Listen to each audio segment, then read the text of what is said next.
का पैसा नहीं चुकाने पर भेजा जेल। अरेस्ट वारंट तक इशू हो गए हैं। अब घर पे अवेलेबल वारंट पुलिस स्टेशन के थ्रू आया है कि इस बंदे को कोर्ट में नोटिस दिया गया, ये उपस्थित नहीं हुआ है, इसने बैंक का पैसा वापस नहीं किया है।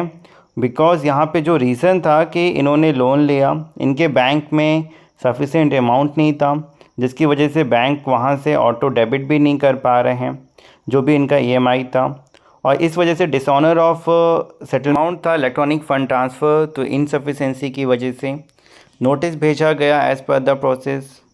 अब इनको नोटिस का भी जवाब नहीं, कोई सेटलमेंट नहीं। अब कंपनी चले जाती है कोर्ट में, इनके खिलाफ़ under section 25 payment and settlement act 2007 के अंतर्गत केस दर्ज किया जाता है, जिसमें 2 साल तक की सज़ा है और करीबन 2 लाख रुपए तक का फ़ाइन है।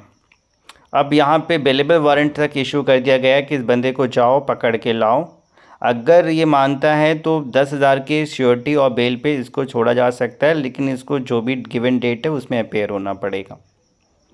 तो ये चीज़ें हो सकती हैं अगर आप लोन ऐप का पेमेंट नहीं कर रहे हैं तो, क्योंकि कुछ एनबीएफसी कंपनीज़ जो ऑटो क्रेडिट इनको डेबिट एक तरीके से करना होता है इलेक्ट्रॉनिक फ़ंड ट्रांसफ़र के थ्रू ईसीएस, अगर आपके खाते में पैसा नहीं है और या जानबूझ के आप नहीं रखते हो, कोई प्रॉपर रीज़न नहीं है, वैलिड रीज़न नहीं है, तो जिस तरीके से चेक बाउंस का केस लगता है डिसऑनर ऑफ चेक का, उस तरीके से dishonour of electronic fund transfer का भी केस दर्ज होता है।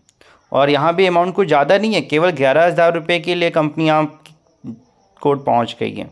तो इसलिए आप भी सावधान रहें। अगर एक वैलिड रीज़न नहीं है आपके पास तो आपके ऊपर भी लीगल एक्शन हो सकता है, कोर्ट से नोटिस आ सकता है, अरेस्ट वारंट इशू हो सकते हैं।